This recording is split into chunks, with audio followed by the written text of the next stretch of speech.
Okay, MrMostDaysOff, now we're ready for the TeePublic ad.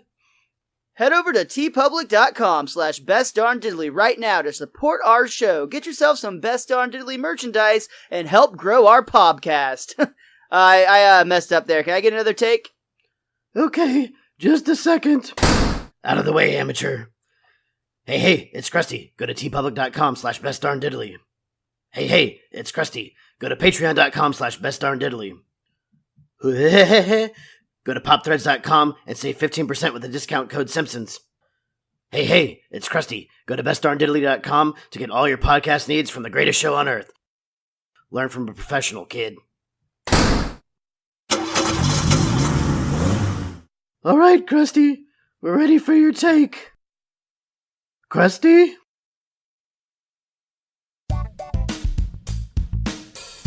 Hello again, everyone. Welcome back to the Best Darn Diddly Review Show. This is a weekly podcast for anyone who loves The Simpsons, or ever has loved The Simpsons, hosted by two dudes that grew up on The Simpsons. My name is Miles, better known as MrMostDaysOff, and today we are talking about Badman! Leader! Wait, no, not that one. We are talking about Homer Badman, part of the 9.0 Club on IMDb, a very highly rated episode. And, of course, I won't be talking about it alone. You've already heard him chiming in. Joining me, as always, your co-host with the most, Richie the WizKid. How you doing today, Rich? I'm feeling like a bad man, Miles, but in a good way. It's a very, very happy day. Whoa, don't get carried away now. But no, this is one I know we've both been looking forward to discussing. So I'm intrigued to hear what you have to say about this one, especially with all the director's commentary. But I guess to get into that, I need to throw it back to you, firstably. So we'll go ahead and do that. The man, the myth, the titmouse. It is Miles. You know you can't say that and I won't be able to not laugh. We have a fantastic episode to talk about today. Homer Badman is one that we have both been looking forward to. It's one that will commonly make the best ever lists, sometimes even at number 1. Oh, wow. I even saw a tweet this last week ranking it, so completely unrelated to our show, just happened to have the hashtag Simpsons on it. So, of course, it came through my radar. So pay no attention to that person or persons. They're not our show. Yeah, right. Yeah, just focus on Best Darn Diddly. It's fine. But for Absolutely. real, though, this episode is surprising in the sense that I almost was afraid to watch it because of, we've talked about in the past, our expectation levels versus our memory and our nostalgia factors, and rewatching it, can it possibly live up to this bar? And without giving away too much, because we've got a lot to talk about, I'm going to say, yeah, it really holds up. Still a solid episode, and yet another episode that is in so many ways ahead of its time. Yes, absolutely. Amazing how that always happens on the show. If this were brand new and played this Sunday, it would be a very important episode, I feel like. And there's even a White House joke or two in there that's still even more funny today than it was. Totally relevant. Yeah, than it was for the time that it aired. But I think this episode might have my favorite opening scene ever of any Simpsons episode. I love the opening of this. I've thought about this opening so many times from the first time I saw it until now. And the whole action sequence ending in the first part of the episode, I absolutely love it. I had one of the taglines that Homer yells, I think on like my MySpace profile, or maybe on my Facebook profile back in the day. Tell Tom I said hi, by the way. No problem. He misses you. But yeah, it's just, I love the opening of this. There's so much to enjoy about it. Now, I do think the episode lived up in my mind, but I do have a couple of lingering thoughts at the end that we'll go over. But that's why we're here, right? To have some hooks. That's why we're here, and let's start from the beginning. We are talking about Homer Badman, which originally aired on November 27th, 1994, winding down on 94, about to start a whole new year of The Simpsons here soon. The chalkboard gag on this one is I will not whittle hall passes out of soap, and the couch gag I really liked. It's essentially they're running towards the couch and the hallway just keeps stretching out seemingly forever. It just never stops. You already mentioned the director's commentary, and I'm already going to have the first little bit of trivia from the commentary right here. Here we go. This was actually a parody of Time Bandits, which was a 1981 fantasy sci-fi film directed by Terry Gilliam that I have never seen. I've never actually seen it, but I used to walk past it every day at Blockbuster. Oh, yeah, that makes sense since you used to work there. A long time ago, in a galaxy that we're all still in. And we're part of. I'll also go ahead and say that the people joining this commentary are Matt Groening, David Merkin, Greg Daniels, David Silverman, Jeffrey Lynch, and the voice of Marge Simpson herself, Julie Kavner. They all wanted to come in for that free lunch. Gotta get that free bonus lunch. It's so funny that we know that now. And every time we're gonna see these commentaries, it's gonna be like, ooh, I guess he was hungry. I wonder what they served that day. Yeah, I hope it was really worth it. You talked about the opening of this episode, and I have to agree, it's fantastic. The entire first act is incredible, but the opening is a lot of fun. We see Bart pouring himself a bowl of, let's just call it Lucky Charms for the sake of that's what it is. Yeah. And he's complaining about the FDA. Why can't it all be marshmallows? Ew, Bart, don't put the non-marshmallow pieces back in the box. They go in the trash. Which is so true. Why didn't they make cereal this way? It really is. And everybody wanted that as a kid, or at least I know everybody that I knew growing up wanted that as a kid. And to be fair, in 2015, General Mills ran a competition or a contest of sorts where they actually gave away 10 boxes of Lucky Charms to just 10, Richie. 10 lucky winners got a box of Lucky Charms that was entirely marshmallow. That's terrible because those are going to be collector's items, so you can never open them up and eat them. Well, you would think that until they ruined it 2 years later by releasing a similar contest, this time with 10,000 boxes of just marshmallow Lucky Charms. I was super bummed to read this because as a collector, I was like, how cool is that 10 lucky people have this random box of cereal that is, you can't even open it to verify that it's actually marshmallows without ruining the value. That's amazing to me. You have to get it x-rayed. But then just 2 years Schrodinger's later... cat, man.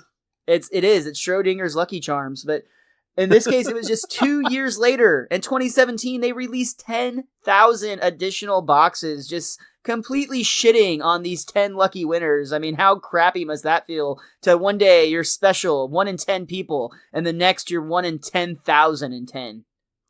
They totally Szechuan sauced it up. That's exactly what they did. God damn it, Morty.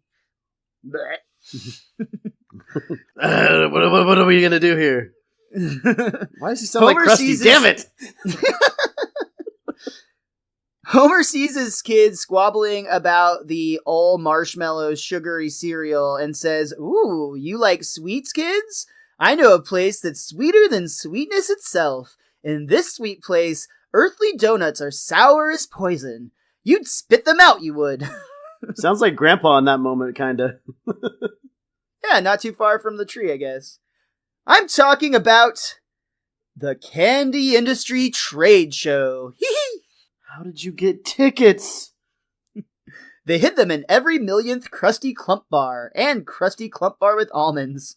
And we see this great scene where Homer is sitting on the floor of the Quickie Mart, opening candy bar after candy bar, and just eating them and chunking them on the floor, looking for these coveted tickets. And poor Apu has to ask him nicely not to, or he actually says, "I've already asked you nicely not to mangle my merchandise." You leave me no choice but to ask you nicely again. It's a huge mound of trash, too. It's such a mess, and I mean, obviously it's essentially shoplifting because Homer's not paying for these candy bars. Yep. And Apu can no longer sell them. Bart and Lisa immediately start vying to be the one that gets to go with Homer to the Candy Trade Expo, but Homer has someone else in mind, somebody that is near and dear to his heart, his most special Simpson, if you will, his loving wife, Marge. Though, to be fair, it's a lot more to do with how much candy she can sneak out of the convention than it is about his love for her, because even the kids admit this is the right move. Their tiny hands can't compete with what Marge could grab from the free samples. They have puny little muscles, not big ropey ones like Marge. I like how they even say, like, you go, Mom, for the greater good. For the greater good. I love how Homer has so thoroughly thought this convention through. Oh, yes, he's planned well ahead. He's actually made a special coat for his lovely, adoring wife, a trench coat with about a dozen extra secret pockets and pouches hidden throughout it. Marge goes from being a beanpole to being a Christmas tree by the time she's stuffed all of these pockets full of candy. Homer, are all these pockets necessary? They wouldn't be if you were willing to sit in a hollowed-out wheelchair. Now, going all the way back to the first season of the show, of the series, we know that the Simpsons kids have put their fair share of babysitters through the ringer. It's actually hard for Marge to find a babysitter for her kids at this point. She's left to just two choices: a college grad student or a homeless person. Please the hobo, please be the hobo, please be the hobo. To Bart's dismay, however, it is not the hobo. It's a female student named Ashley Grant. And I say female because she's one of those chicks that doesn't like to be called chicks. Don't you love it how it's a woman voicing Bart saying that to another girl? I imagine they got a good laugh in the recording studio, though they didn't have anything particular to say on this voice talent. So you're one of those don't call me a chicks, eh? We discover that this grad student is named Ashley Grant, and she's at least moderately famous in some circles because Lisa knows who she is. She gave a talk on women's issues at her school that talked about how women don't have to be second-class citizens. Mom, how can you leave us with this maniac? Homer is satisfied that anyone's there to watch the kids, however. He grabs Marge and is like, gotta go. We gotta get there early so we can get our pictures taken with the two surviving musketeers. There's also a baby somewhere upstairs. Woo! I love Marge here because she has to scream out some last-minute instructions. It's probably fine. Maggie can handle herself. She's probably going to take care of everyone, let's be real. Take care of them, Maggie. Lisa is immediately worried that Bart is going to give Ashley problems. She even apologizes that the next few hours are probably not going to be pleasant for her. But Ashley's not too concerned about it. She pulls out a copy of Disemballer 4 on what looks to be an NES cartridge I'm going with, but for sure a video game of some sort. Disemballer 4? The game where condemned criminals dig at each other with rusty hooks? Mm-hmm. If you do a little housework, you can play for 5 minutes. No way. Yes'm. And then we see that Ashley gives Lisa her first lesson on the weakness of the male mind, because she even demonstrates how easily she's able to manipulate Bart with this video game. She even causes him to pretty much run directly into a wall. Pretty harshly, too. It's a great bit where he just goes face first and kind of collapses back. They all follow their video cartridges. Which, women, that is very true. I mean, I can't argue against this at all. Yeah, it's hard for someone with your PlayStation rank to argue this, sir. I know if I need to in a pinch, I can throw a cartridge on the ground and escape you. Whatever. Just give me back my Sega Genesis cartridges. You've had them for a while. So while Ashley is in firm control of things with her video game manipulation, Homer and Marge's focus is at the candy convention, where Homer couldn't be happier. He literally feels like a kid in some kind of store. And they call Mr. Goodbar to the front desk. The front desk is looking for Mr. Goodbar. Mr. Goodbar. We see a sequence where Homer is just joyously running through the convention, stopping at every booth, getting as many free samples as he possibly can into Marge's pockets. And they come across a special exhibition by one Dr. Frink. Well, as you can see, I have created a lemon ball so sour it can only be safely contained in a magnetic field. Glaven, the candy known as 77X42 is... Hey! Where the hell's the candy? What in the world is the purpose of this sour candy ball? That, of course, we pan over to Homer's face that is almost completely inverted because it looks like he has sour mouth to the extreme. He calmly responds, I don't know. No. I do want to point out here, according to IMDb, this is the only time that we can see Professor Frink's eyeballs visible through his thick glasses in the entire series.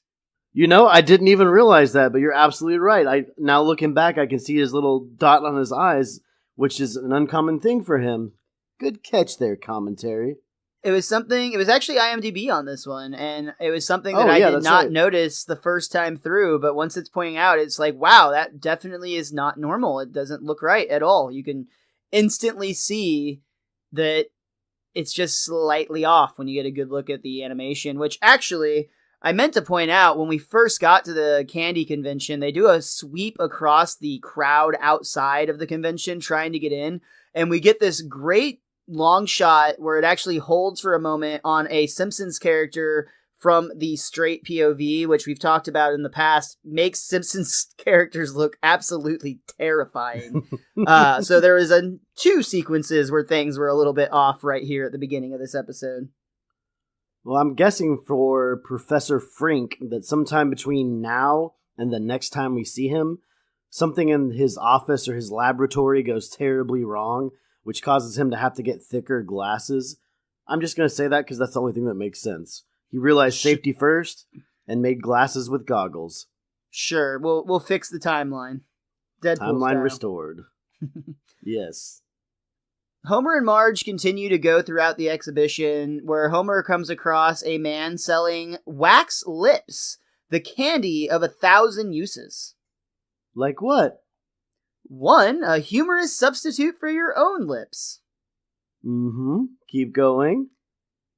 2, I am needed in the basement. And we see him do the classic bit where he mimes that he's walking downstairs, and as soon as he gets his head below the counter, like a second later, he peeks back up to see Homer still waiting there patiently. For real though, what other uses do those lips have? You can protect yourself from a kiss with poison ivy. I don't know, she might burn to that. And who's not going to kiss poison ivy? Come on. Right? Hey, wax I guess lips, Homer though. Batman wouldn't. That totally fixed the movie Batman and Robin. Without that movie would have fallen apart from plot holes.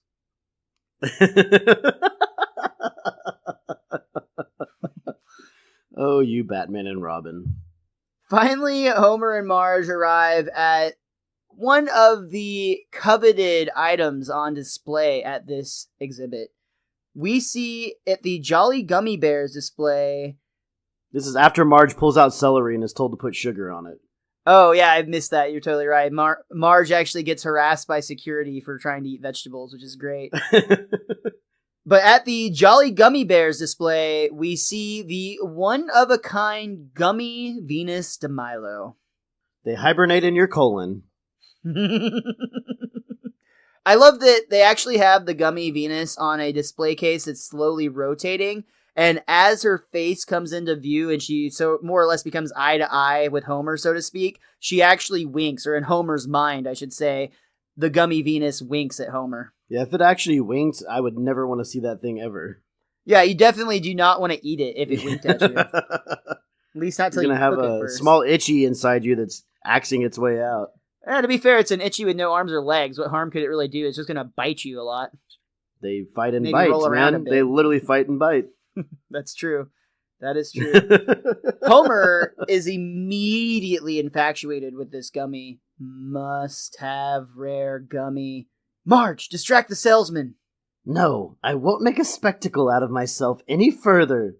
Just as she makes this statement, one of the homemade sewn-in pockets that Homer stitched into her trench coat bursts at the overwhelming weight of the candy inside of her pockets. It all comes spilling out over the floor, causing a frenzy of people clawing at all of this free candy, which is kind of strange. Oh, how did they get there? She sheepishly tries to play it off, and Homer realizes that stealing this gummy to Milo is going to take all of his skill.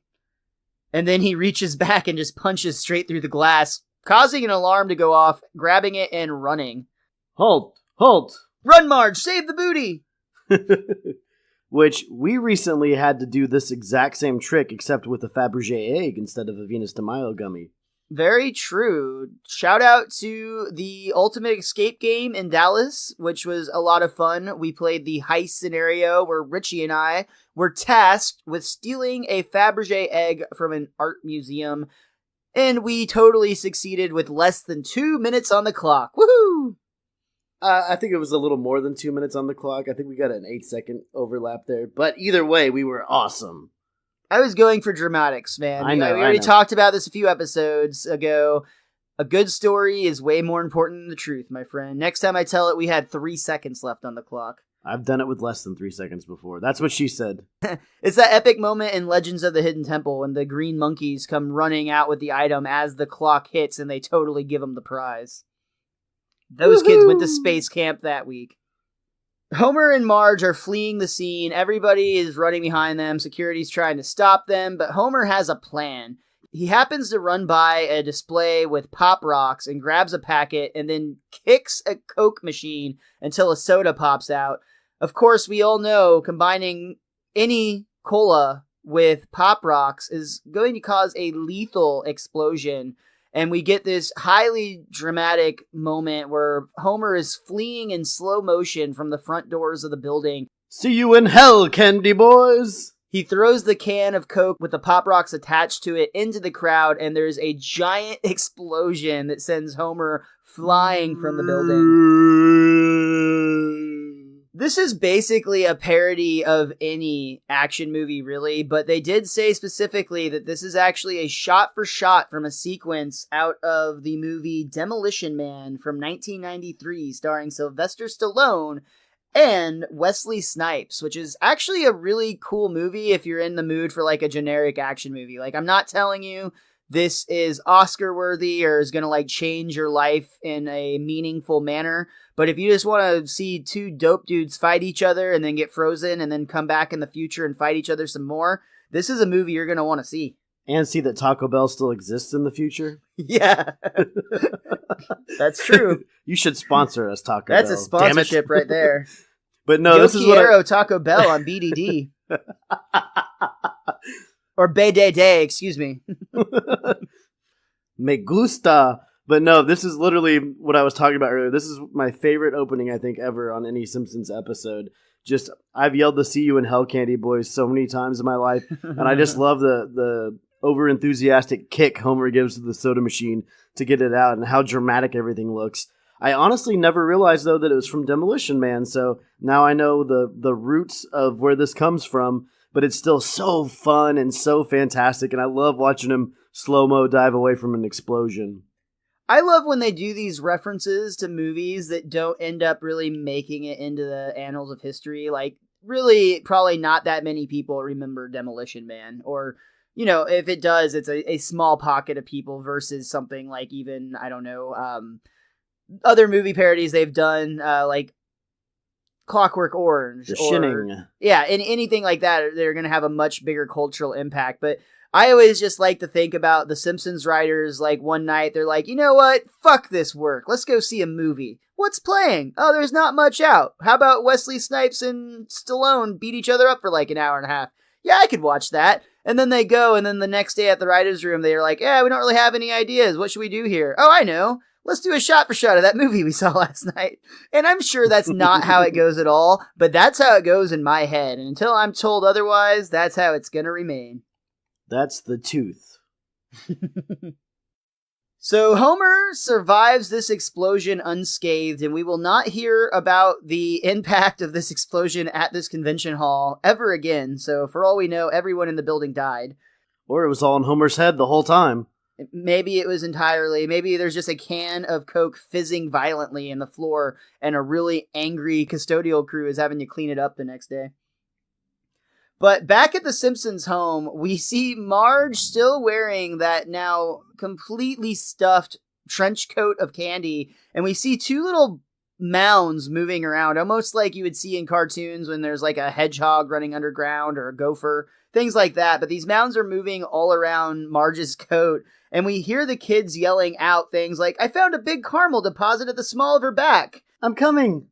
And the kids just burst out of her coat into a big pile of candy and couldn't be happier. It's like the 10 and 8-year-old version of winning the lottery. And they know at this point that they made the correct choice earlier by letting Mom go. Oh yeah, there's no way they would have gotten even a fraction of that candy with those tiny bony hands. Puny humans. Homer can't enjoy himself like you would expect him to in this moment, however, because he realizes he can't find the gummy DeMilo. He doesn't panic, though, because, I mean, after all, she can't have gotten far with no arms. I'm sure it'll turn up. Now take the babysitter home now. She's been sitting in the car for 20 minutes. Relax, Marge. There's plenty for her to do in there. Honk, honk. See? She's having the time of her life. What if he has the garage door shut and had the car started? She's just going delusional in there. Who knows? You would think that she would be smart enough to open the garage herself, though, hopefully. Either way, Homer does do the right thing, forgets about the gummy Venus de Milo for now, and takes Ashley home. And he's trying to, brew up some small talk while they're on the way so it's not awkward. He says, "So, a graduate student, huh? How come you guys can go to the moon, but you can't make my shoes smell good?" I'm sorry? Nobody's blaming you. Hey, can you take the wheel for a second? I have to scratch myself in 2 places at once. Just drop me off here. You can see that Ashley is clearly disgusted by Homer and just ready to get out of the car. But as Ashley steps out of the vehicle, her butt is pointed directly in Homer's face, and wouldn't you know it, the gummy DeMilo is smiling at Homer, stuck firmly to her buttocks. Precious Venus. Ugh! Ashley is disgusted and slams the door, walking away, mortified by Homer's actions. Thank you. Homer goes home, happy that he found his dream candy, and everyone goes to bed. Well, hold on, Miles. We have to say one thing here, in this instance. That gummy must have tasted like ass. I see what you did there.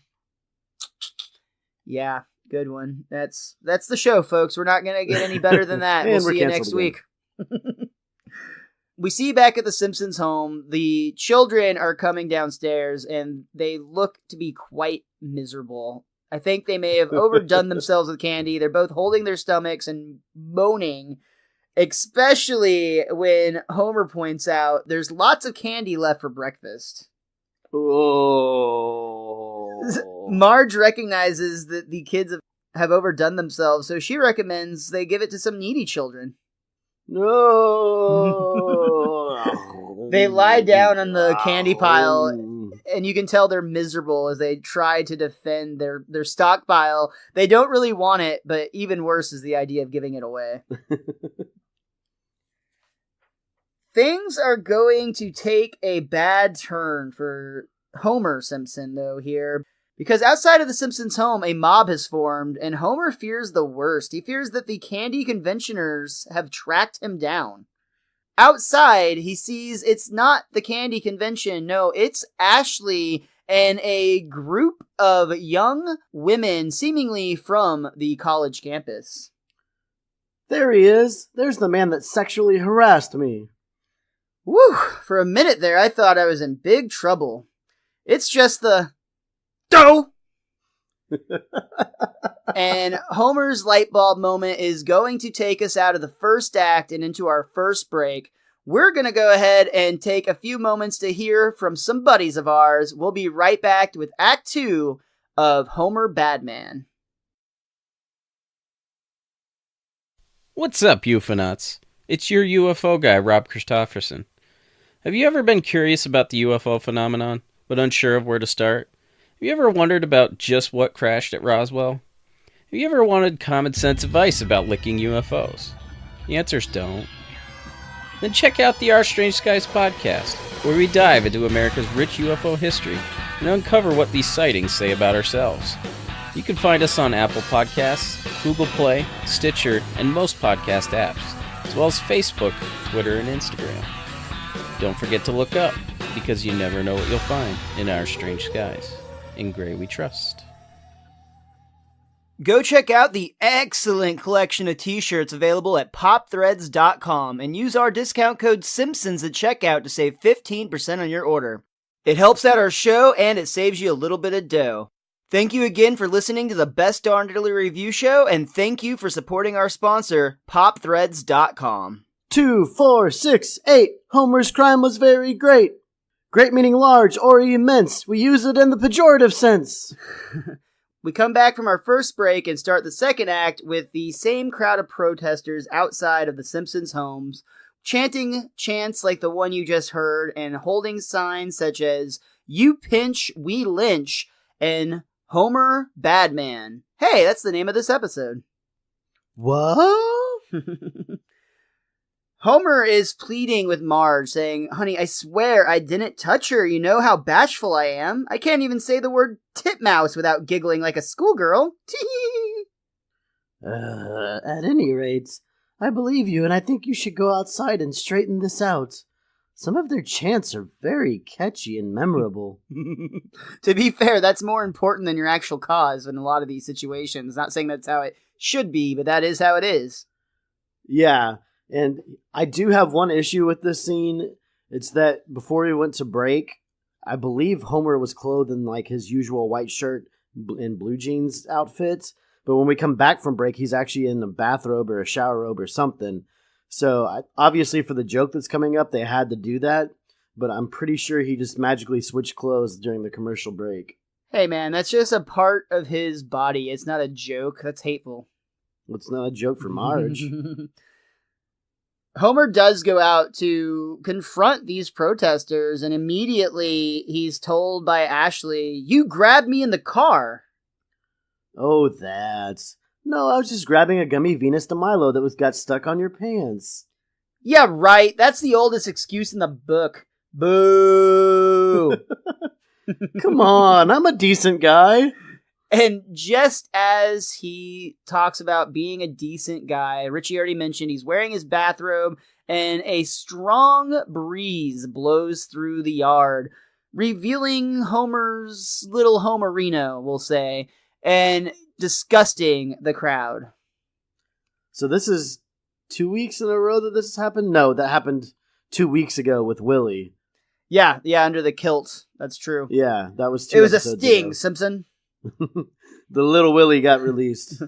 I actually love this next sequence with Bart, this innocence of a 10-year-old question type of thing, or innocence of a 10-year-old's mind, you might say, because as Homer comes back in the house, being pelted by vegetables, I might add, Bart asks him simply, why would anybody want to touch a girl's butt? That's where cooties come from. Which is 100% the truth, and there should be more awareness about this very serious issue. Go and get your cootie shot if you haven't, people. Circle, dot, dot. Circle, dot, dot. But That's do right. it twice daily, or else you're going to catch the cooties. And stay away from girls' butts. Oh, terrible, terrible things, those butts. All right, our PDA is... Oh, wait, PDA. Yeah, saved in a PDF. No, I don't even remember what they're actually called. I think we're doing a PSA, is what you were referring There to. you go, thank you. I completely forgot what it was.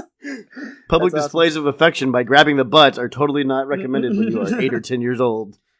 So while Bart is trying to come to terms with why anybody would even want to do that, Lisa just is confused at what exactly she's saying that Homer did. And Homer tries to explain it in terms that an 8-year-old could understand. Well, Lisa, remember that postcard Grandpa sent us from Florida of that alligator biting that woman's bottom? Oh yeah, that was brilliant. That's right. We all thought it was hilarious. But it turns out we were wrong. that alligator was sexually harassing that woman. And the dog in the Copperstone ad? Same deal, Dad? Well, there's kind of a gray area. At this point, Lisa reassures her father that she knows that he's innocent, and it kind of changes directions a little bit here, and you can kind of tell, at least I feel like it's noticeable after it was pointed out to me, very similar to Professor Frink's eyes earlier. But this episode was actually originally going to go a slightly different direction from this point forward. The original idea of this episode was actually to pit Homer and Lisa against each other over the concept of women's rights and sexual harassment in general. However, at the time, this would have been very close to the time that the O.J. Simpson trial had occurred and lots of other media sensationalized events had become almost running rampant on news media, and it was actually really driving the writers in general crazy, but specifically David Merkin, of course. He's always the driving force in this season as he is the showrunner. And they decided to, instead of having Lisa and Homer going against each other at this point, that the bigger concept of the episode was going to be the Simpsons versus sensationalized, tabloidized media. Which that's kind of, I kind of talked about it at the beginning of this episode. My issue with this whole thing in general is like, because of the sensationalized media, how does Homer come back from this? Even if he is proven innocent at the end, he's blasted over every kind of media source at that time being made fun of. Similar to, what's his face? Put the pudding in the jello, Mr. Cosby. Dude, I think you're forgetting that the very reputable program Rock Bottom released a list of corrections at the end of the episode, completely clearing Homer's name. But I'm just referencing the fact that once your name's been thrown into the mud, even if you're innocent, it's hard to shake that thought from everyone that crosses your path from there on out. Like, everyone's always going to be like, oh, there's Homer. Remember that one time he got notched for sexual harassment? And they seem to forget the fact that, like, he probably is innocent in this Again, case. It goes back to a good story is better than the truth. There's Exactly. So many people. Yeah, exactly. No. Honestly, that whole concept just terrifies me of the idea of having to grow up as a kid today. Because, I mean, bullying was a thing when we were kids, but the whole concept of cyberbullying to me is just so mind-bending because it can emotionally scar people through some really formative years. And I just imagine that's got to be such a stressful thing to deal with as a teenager. You're already dealing with a lot of internal things at that time. And if you're unfortunate enough to be picked on in a way that it gets spread over social media, yeah, it's really tough. Really tough. Think if this episode took place in modern times where people could get online and talk about Homer and whatnot. But what I enjoy about what they did in this episode is you understand why Homer did what he did, but you also understand it from Ashley's point of view, where like she thinks something happened that is terribly bad, and she's actually speaking out against it, where, and in a lot of cases, you don't hear about it until years later because people are terrified to come forth with it. So I like the direction they took with this episode, where they made Ashley like a strong character that's actually fighting for what she thinks is right. I completely agree. It's nice that both characters have a clear point of view and they don't ever actually make Ashley out to be like a villain in this by any means. I mean, right. she's against Homer in the sense... She's an opposing force, but right, not a villain. But not in a... Yeah, I think that they protect her character. Now, I think you could make arguments that, you know, a more open communication could have been utilized as opposed to just starting with a mob. However, you also have to keep in mind that a lot of times women are afraid, especially back then, less so now, but still obviously relevant. But you'd be afraid to speak out just one-on-one with your... what absolutely. you view as an oppressor. I wouldn't want to step in the same room as that person, right. ever. No, you could totally understand, but I do think there may be other ways to get about it without just starting a media storm. However, as you pointed out, you can totally see the perspective of both people and understand why they're making the actions they're making. Well, my last point here is I think that's why the last thing you said is why it's relevant today, because you have sports athletes. It happens all the time where they literally do a media storm because they know it's going to affect the athlete. They will always have a tainted legacy because they got charged with sexual harassment that one time. I mean, We live in the Dallas-Fort Worth area. The biggest Dallas Cowboy right now, Ezekiel Elliott, has been going through this for like 2 years now, and there's not any actual evidence against him, which doesn't mean he didn't do it. They have evidence against the other party where she's telling people to lie, but again, it doesn't mean he didn't do anything, but like he'll never get an endorsement deal because of that, and it's going to hurt his money because he got suspended 6 games for something that may or may not have actually happened. So in the day and age, the whole media outlet is a huge deal. Well, it's very scary, too, on both sides of that perspective as well, because, of course, if somebody's been victimized, they should have justice. But at the same time, I do believe that there have been cases where people have been thrown under the bus for crimes they did not commit, that they were accused of terrible things that didn't actually happen. And in fact, there was just a case with a WWE wrestler, Enzo Amore, where something very similar happened, and it was more or less proven pretty thoroughly with somebody's text message releases and a bunch of other things that this girl was more or less trying to get famous by fucking this guy over. And fortunately, he was exonerated in court and all that good stuff. But he already lost his job. He's already had to make career changes. A lot of his life was uprooted because of this event. You can get in. I know there's a debate online about what specifically, was it his fault for not telling WWE or whatever, and I'm not trying to get in on that, but either way, if this event did not occur, regardless of how it was handled, Enzo would still presumably have his job at WWE. And every time people see his name or hear a story about him, no matter what side of the coin they fall on, they're going to reference that incident. And that was my point in all this, is that your name will always be attached to that. And that's very hurtful if you're innocent, but a lot of people are really guilty, so they need to be attached to that. And to this point, back to The Simpsons, these protesters even follow Homer to his workplace, which makes it so Homer can't work. They even say things like, try to push the right buttons now. Keeping in mind, they know that he's the safety inspector at a nuclear power plant. They even talk about how they're not too big on nuclear either. You always have to do it that way on purpose, you jackass. You people aren't allowed in here. No, it's fine. They're with me. Why Homer gives them the out, I don't know. But it is very funny. Because he's a good guy. It's like, yeah, you know what? He's a big believer in the First Amendment. And while he doesn't agree with what they say, damn it, he defends their right to say it. He's also, they're keeping him awake too, so he doesn't get in trouble. At home, however, they really are starting to wear on him. In bed that night, he sighs with frustration and starts to talk to Marge about how they're really starting to ruin his life. And he asks Marge for help. He really wants Marge to do something or to say something that makes it all better. Okay, go. Homer. Uh-huh. I already talked to the indignation coordinator on the lawn today. I told her you were a decent man, but she wouldn't listen. Besides standing by you and supporting you, there isn't any more I can do. You mean I'm on my own? I've never been on my own. Oh no, on my own. Alone? I need help. Oh, God, help me. Help me, God. Ring, ring. Yellow? Hello, Homer. This is God. Free Jones from the TV magazine show Rock Bottom. We see a sleazy talk show host is calling Homer up for his story. We're aware of your problems, and, Mr. Simpson, we want to help. I saw that report you did on Sasquatch. It was fair and even-handed. I'll do it. So we see Homer goes in for this interview, and this sequence, I giggled every freaking time he does it. It's so, so funny. He's being interviewed by God, Free Jones.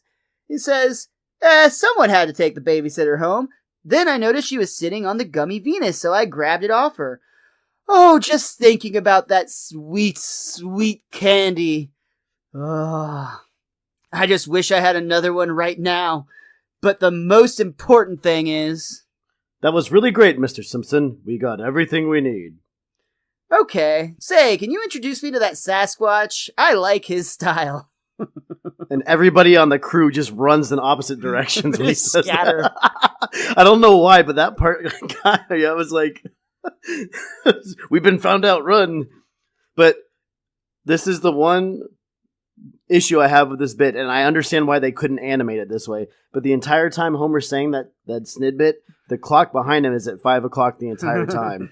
So they kind of had to do a little magical cartoon editing animation here in a second, but I understand why. They actually called themselves out on this very fact on the commentary and said, Yes. yeah, they didn't really care. That's like, it's still funny. Suck it, nerd. At least you called me a nerd. Homer's just really excited to watch Rock Bottom with his family tonight. It's finally going to exonerate him. He's going to clear his besmirched name. He's going to finally have justice because he got to tell the truth. He got to share his side of the story. We see the TV come on, and immediately we get a little bit suspicious when we are going undercover at a sex farm for sex hookers. I keep telling you, I just grow sorghum here. Uh-huh. And where are the hookers? Round back. Whoops. But first, and we see a photo of Ashley. She was a university honor student who devoted her life to kids. Until the night a grossly overweight pervert named Homer Simpson gave her a crash course in depravity. Babysitter and the Beast. Ah, crap.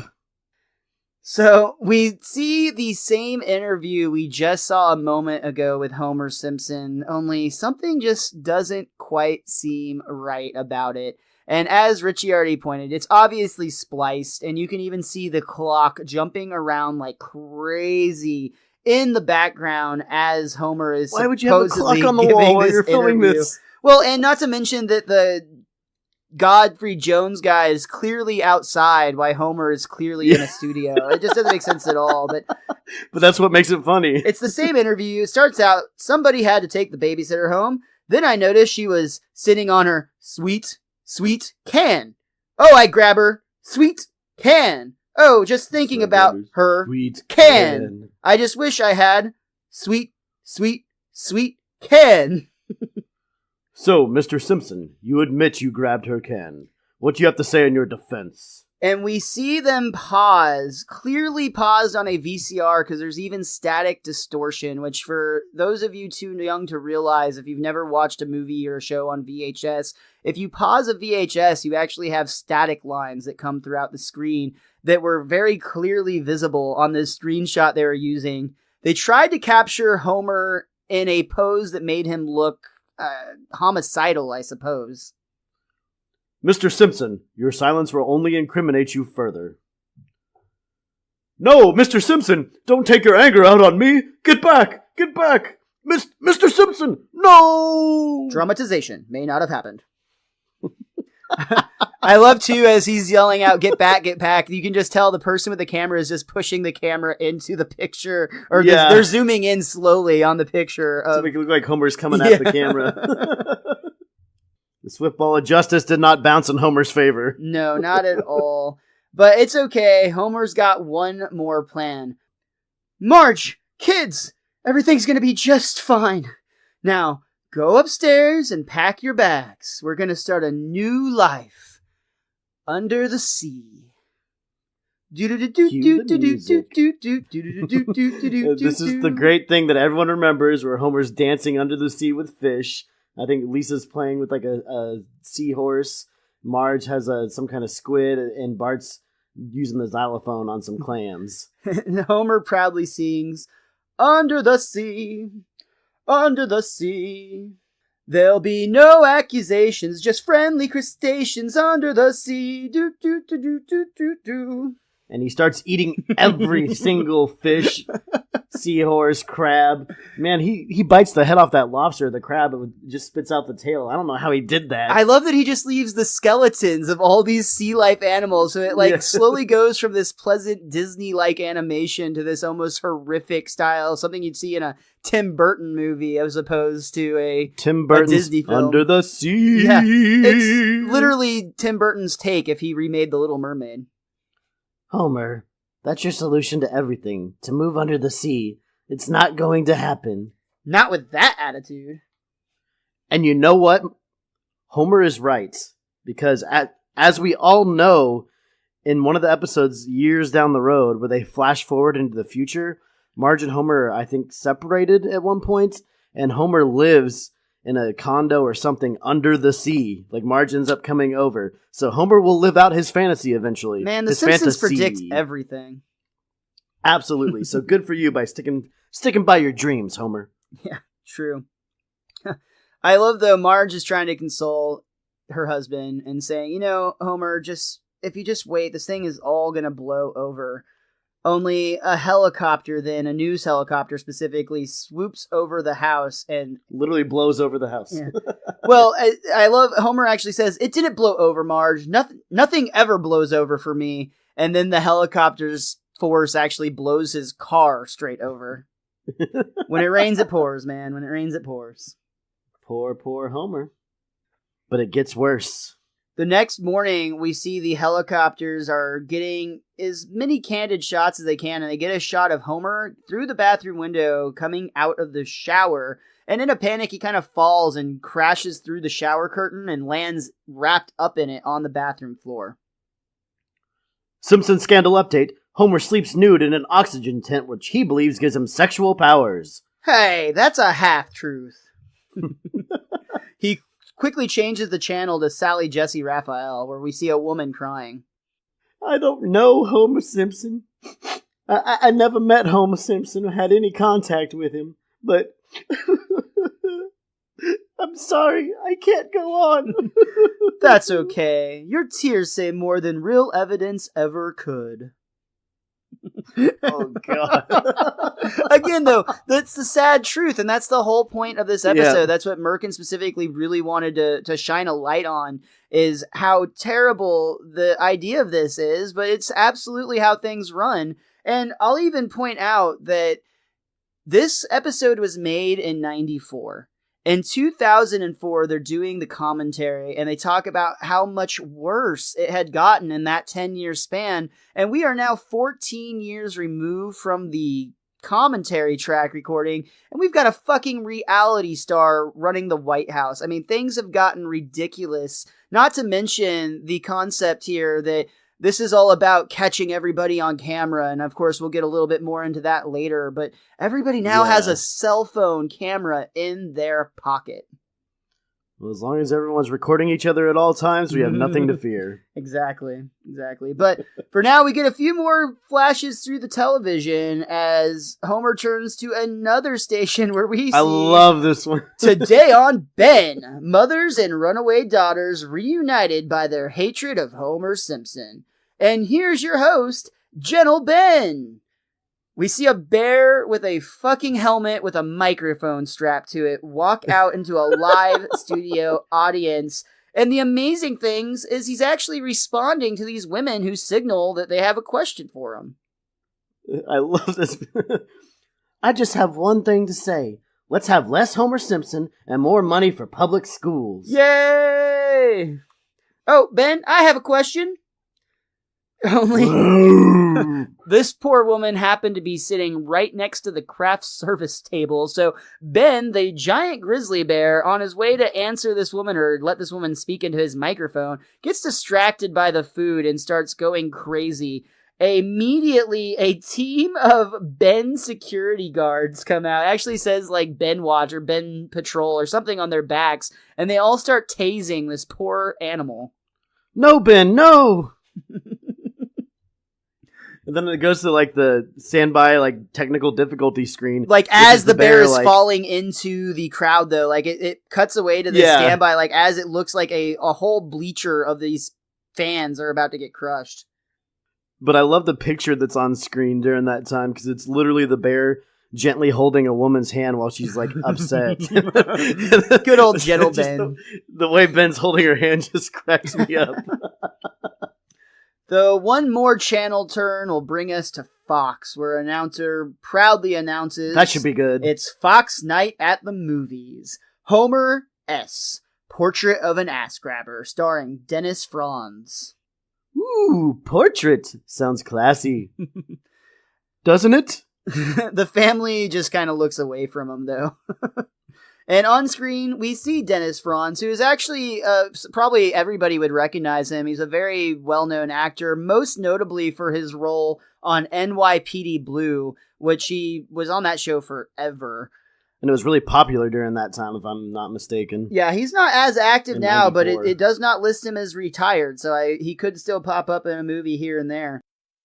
We see him on screen playing Homer, and he's saying things, or actually, it's actually Ashley, or the woman playing Ashley, we hear saying, "No, Mr. Simpson, a cat is a living creature." I don't care. It runs it over. Now I'm going to grab me some sweet. "No, Mr. Simpson, that's sexual harassment. If you keep up, I'll yell so loud the whole country will hear." With a man in the White House? Not likely. See, I think this is an example of something I've talked about in the past, of a joke that is tarnished by the fact that we have Trump in the White House. Because if we didn't have a president that was so anti-vagina running things, it would actually be a funny joke. But under the current circumstances, it's just a little bit too on the nose to be truly funny. It's funny how on the nose it is, but the joke itself, I think, is hurt by our current president.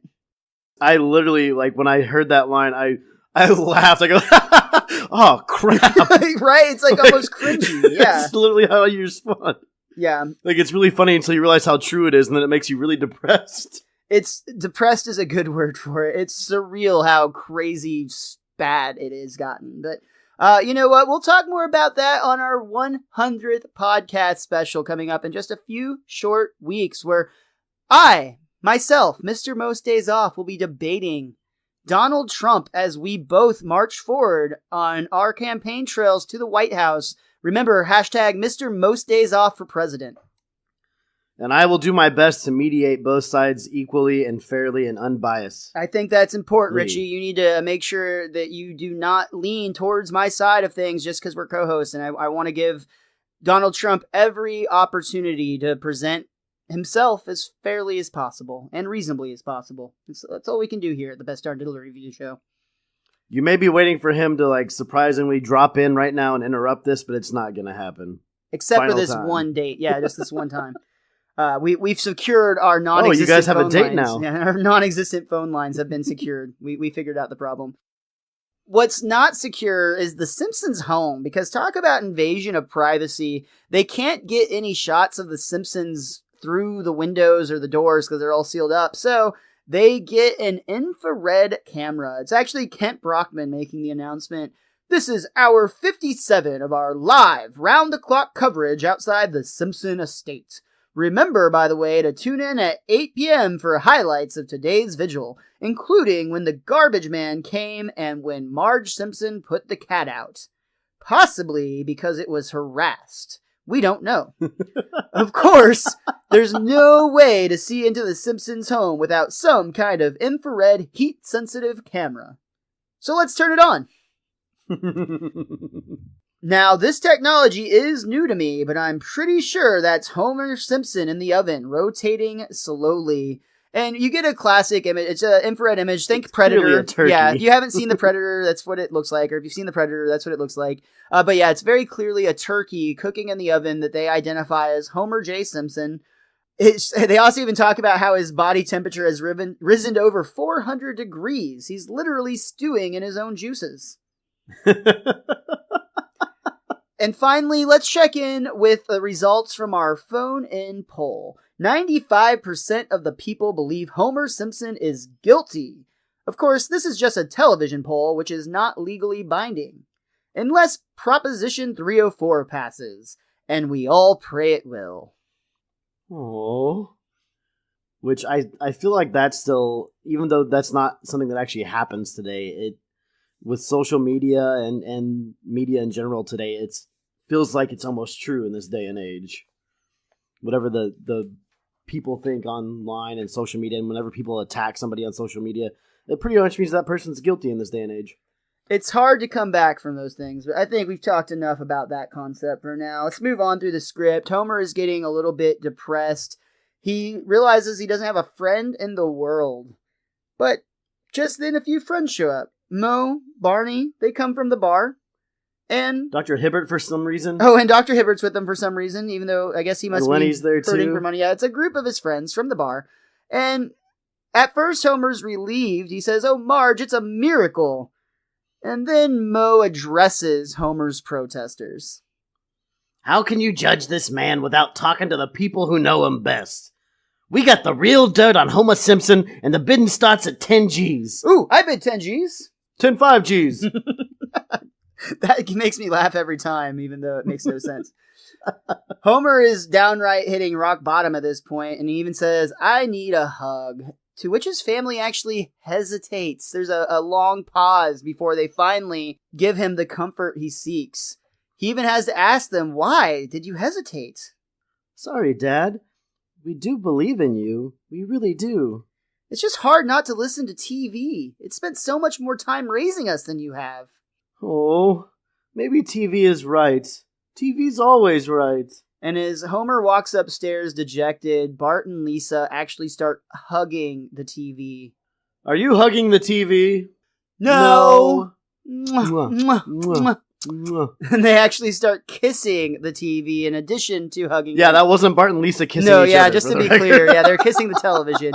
And that is going to bring us to the end of our second act. We're going to go ahead and take another quick break, but we'll be right back with the conclusion of Homer Badman. Greetings, friend. Do you wish to look as happy as me? Well, you've got the power inside you right now, so use it and send $1 to Best Darn Diddly. You can find us on patreon.com or donate to us directly on PayPal at bestdarndiddly@gmail.com. Don't delay. Eternal happiness is just $1 away. $1 for eternal happiness and to support one of my favorite podcasts. I'd be happier with $1.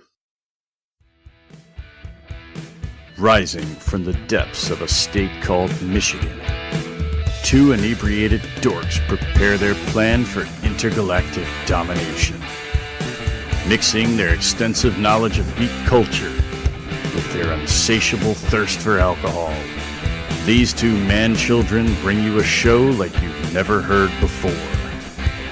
They will tell you tales from faraway lands and have you questioning their taste in beer.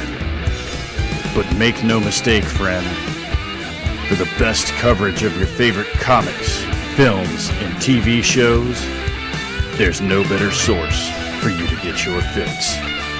So listen up, strap in, and prepare yourself as Jake and Tom conquer the world.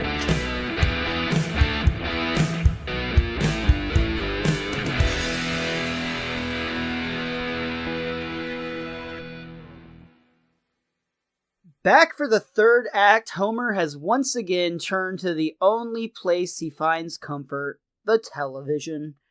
First up, he's watching a little bit of David Letterman. Maybe some evening comedy will take his mind off of things.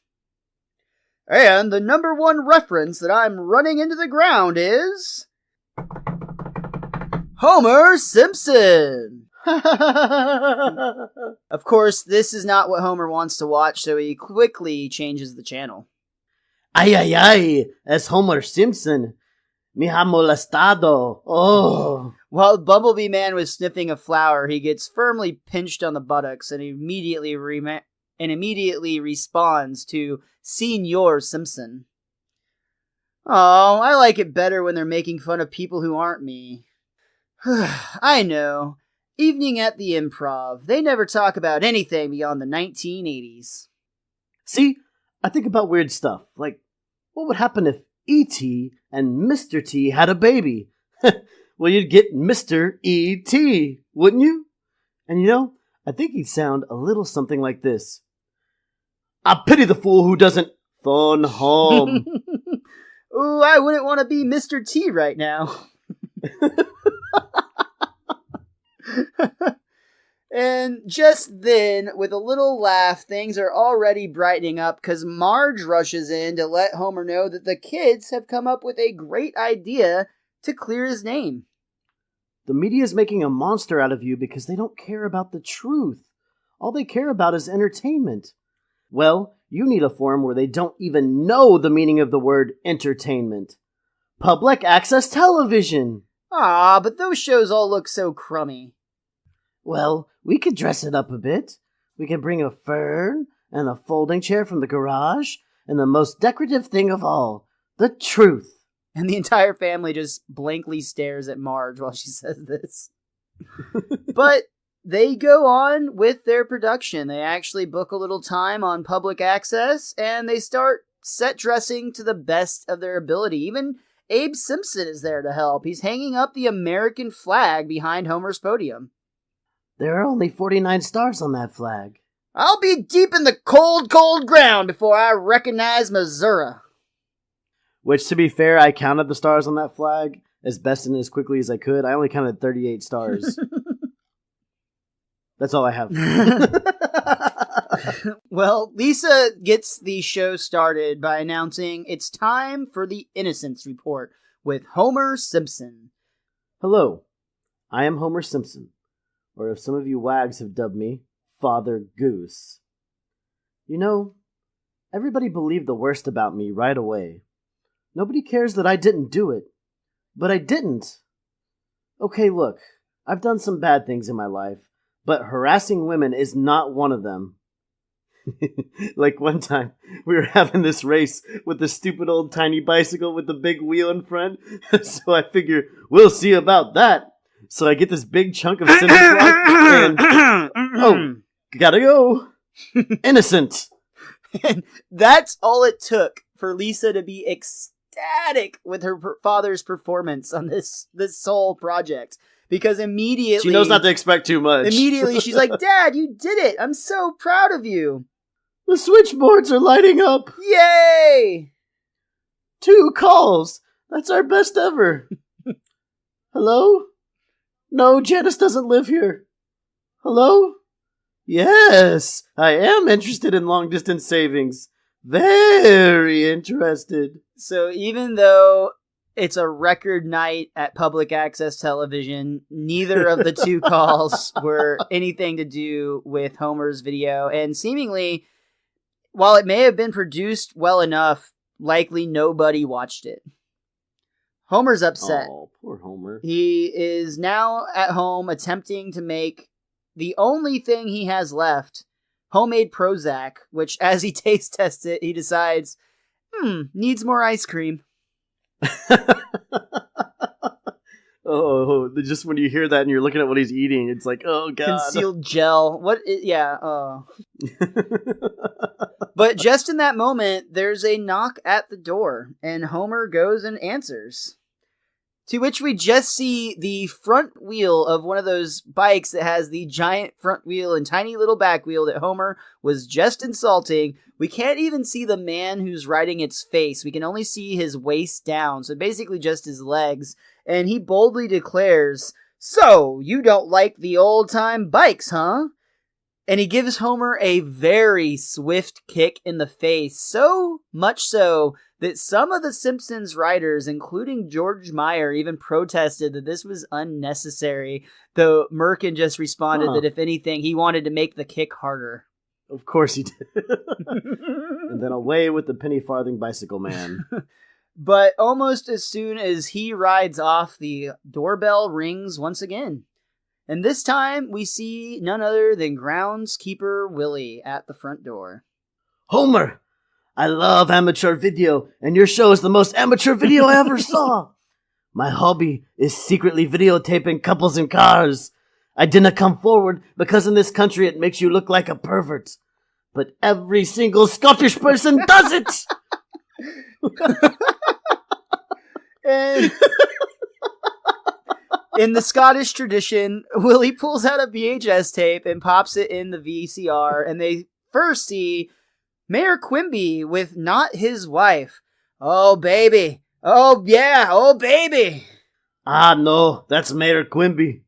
Ah, here we go. And we see a candid video of Homer lustfully reaching towards Ashley's ass from the driver's seat of the car.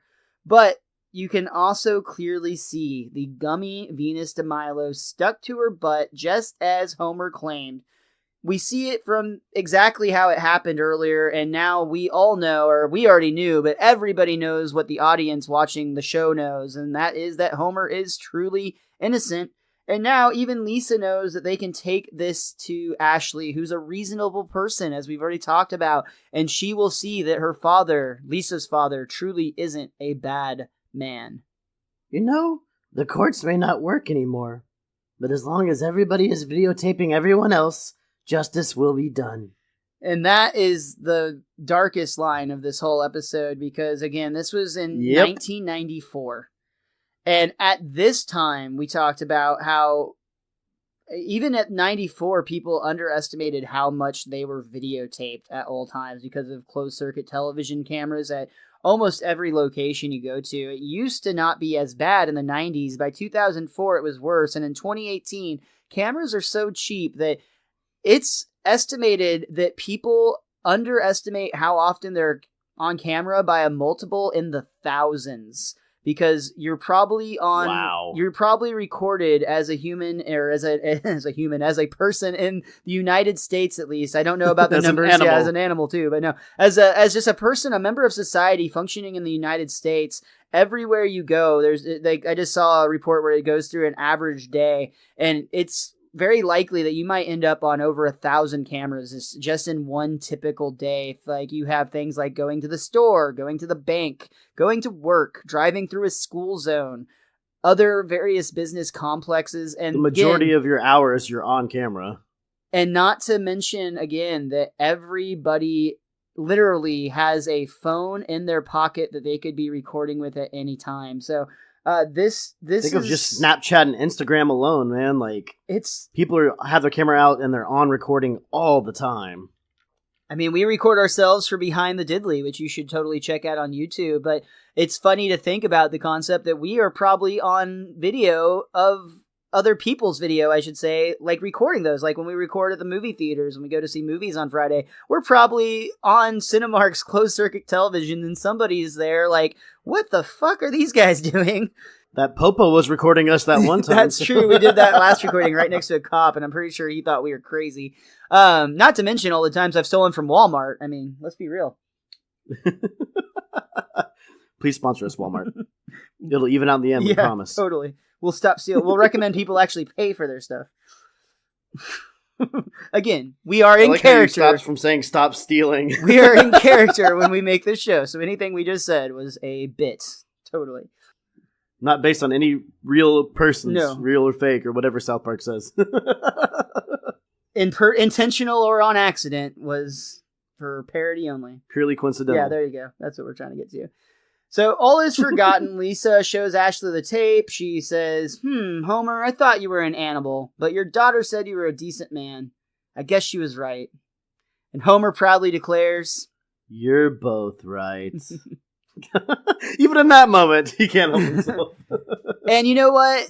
We already talked about the idea that Homer has been publicly shamed, especially by this program Rock Bottom. And to Godfrey Jones's credit, he is going to do right by Homer, and he actually plays an apology.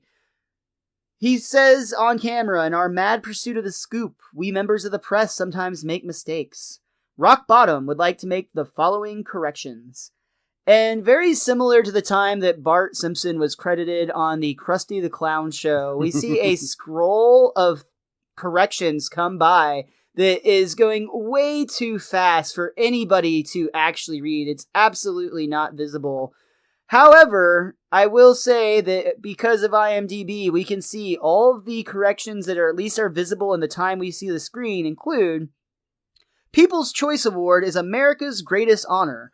Styrofoam is not made from kittens. The UFO is a paper plate. The nerds on the internet are not geeks. The word cheese is not funny in and of itself. The older Flanders boy is Todd, not Rod. Lyndon Johnson does not provide the voice of Yosemite Sam. If you are reading this, you have no life. Roy Rogers was not buried inside his horse. The other UFO was an upside-down salad spinner. Our universities are not hotbeds of anything. Mr. Dershowitz did not literally have 4 eyes. Our viewers are not pathetic, sexless food tubes. Audrey Hepburn never weighed 400 pounds. The Cheers gang is not a real gang. Saltwater does not chase the thirsties away. Licking an electrical outlet will not turn you into a Mighty Morphin Power Ranger.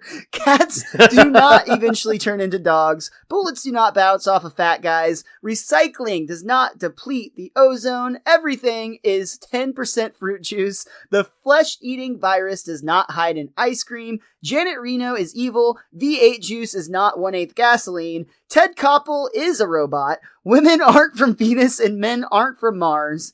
Fleiss does not floss. Quail is familiar with common bathroom procedures. Bart is bad to the bone.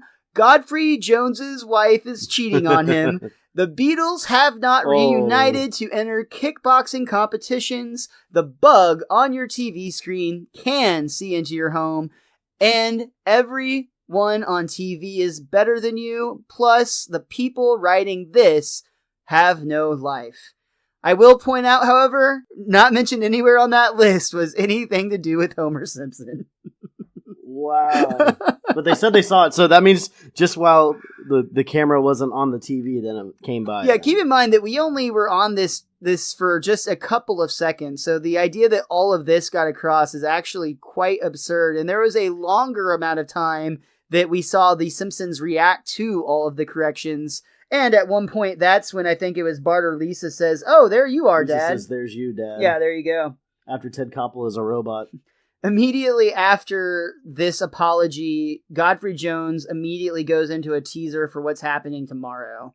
Tomorrow on Rock Bottom. And we see a picture of Willie walking in with a VHS tape into Godfrey's office. He's a foreigner who takes perverted videos of you when you least expect it. Just when you have all the answers, he changes all the questions. It's Rowdy Roddy Peeper. Ooh, that man is sick. Groundskeeper Willie saved you, Homer. But listen to the music. He's evil. Hasn't this experience taught you can't believe everything you hear? Marge, my friend, I haven't learned a thing. And we see Homer start to hug the television just like his children did earlier in the show. Let's never fight again. And that brings us to the end of our third act and the end of Homer Badman and what might be the most straightforward Simpsons reset to date. Literally the last 3 lines of dialogue, and it's Homer says, "I don't learn anything. I love you, television. What more do you need to be ready for the zany adventures we'll go on next week?" To be fair, though, Homer is not wrong to be on the side of rock bottom in the Willie case. I mean, he's taking perverted videos of people in the backseats of their cars. That's just really, really intolerant. That's just Scottish of you. people? Yes, is that what you're going to say? Very intolerant of you against our Scottish brethren, Richie. That's just what every single Scottish person does. They won't be offended, I promise. As Simpsons fans, we know that Scottish people don't get offended. That's absolutely the case. And also the case, this brings us to the end of the episode. Richie, is there anything that you or that book of yours want to add before we get out of here? Well, honestly, I'm a little upset with my companion guide, The Simpsons: A Complete Guide to Our Favorite Family. This episode has 2 pages. It's a full spread, and they don't have any stuff you may have missed in this. However, they did name some of the gummy things that Homer and Marge were looking at the candy convention at the beginning. There's gummy bears, obviously, gummy calves' heads, and gummy jawbreakers, which I was like, wonder how that works. Gummy jawbreakers. So I thought that was kind of, yeah, and gummy calves' heads. So I thought that was interesting. But on a personal note, we've talked a lot about it today. There's a lot of societal foreshadowing in this episode 14 years after it aired, which is kind of scary. And it is funny. Like, everything's funny, but it's the fact that the Simpsons staff always talk about how they take things to the extreme, saying, well, if this happened, this would be the worst of the worst case scenario. And they make jokes about it. And then it's actually happening in our real lives now. So it's kind of dark to think about. Yeah, I agree. And it's, again, just amazing in so many ways. What I to go a little bit lighter, we've talked about some of the darker sides of this episode already, but just the idea that, again, a show made in 1994 can still have its finger on the pulse of what's happening in today's society never ceases to amaze me. And like you've said plenty of times, the episode is a really good episode. So we've been getting tough and deep in this one, but like it's a great episode to watch. It will make you still laugh a lot.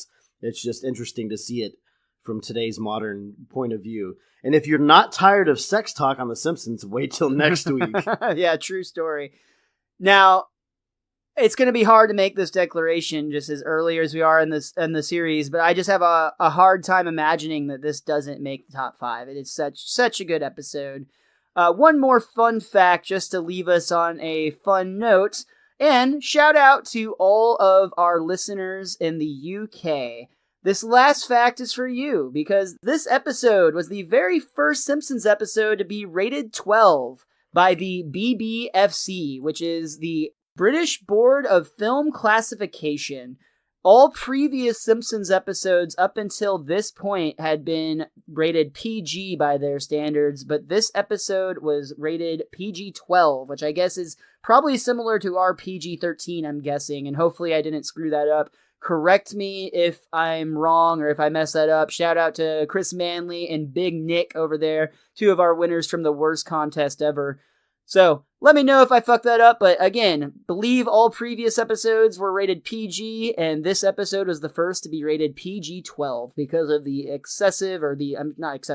because of the extra sexualization of the characters in this episode. Well, especially from the Fox movie. That's the one that throws it over the top. You're probably absolutely right. Probably absolutely. You heard it here, folks. That will do it for this week's Best Darn Diddly Review Show. Richie, tell them where they can follow you online. On Twitter, you will find me at theWiz_Kid23. You will also find our show at Best Darn Diddly. That's DIDDLY. You can also use that on Instagram and Facebook and our website, bestdarndiddly.com.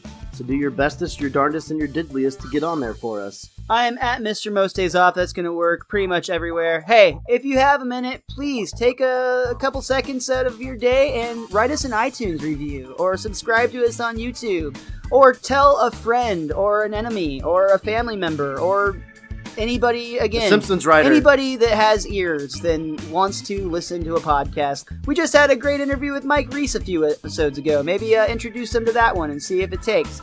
Other than that, though, theWizKid and I want to thank you so much for joining us on this journey through The Simpsons. We will be back again next week, and we're going to be talking about the episode Grandpa versus Sexual Inadequacy. See you in hell, Candy Boys! And until next time, be cromulent to each other.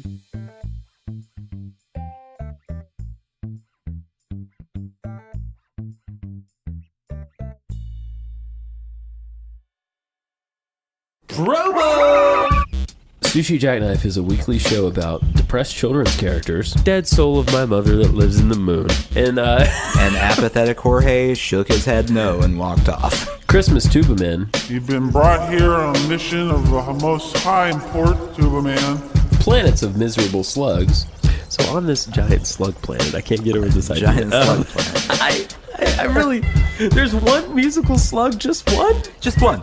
Just one? Yeah. And do his song for me. And okay? he only plays it to torment the other slugs. Super Bananas from the past. He's a super banana from the past. He's from the past. He went to the future, but he's from the past. Walmart haiku. At last, dreams come true. Yeah, you're right. Bullets, hot pockets, nose spray, all in the same place. Original games. Number 2. Yes. Who said it? Garrison Keillor or Lil Wayne? Uh-huh. A girl in a bikini is like having a loaded pistol on your coffee table. There's nothing wrong with them, but it's hard to stop thinking about it. But that's Lil Wayne. No, dude. It's Garrison Keillor! Sushi Jackknife is over 50 episodes strong and as binge-worthy as The Vicar of Dibley. No one knows what that is. You're right. I mean, No one knows. I mean, I know what it is. Is it necessary that people know what it is? Well, I mean, you just referenced an obscure British sitcom that no one watched. I mean, I watched it. You are literally the people on the show didn't watch it. Yeah. Anyway. The opening was a hymn. Mm-hmm. I mean, I feel like a lot of people know about hymns. No, but no one cares. okay. Well, if you want, if it like comes around, like listen to Sushi Jackknife We're on iTunes and Stitcher and whatever the fuck else. Yeah. Yeah. We exist. It's a podcast in Nashville. That's Nathan and Justin. Yeah. I mean, it kind of Provo!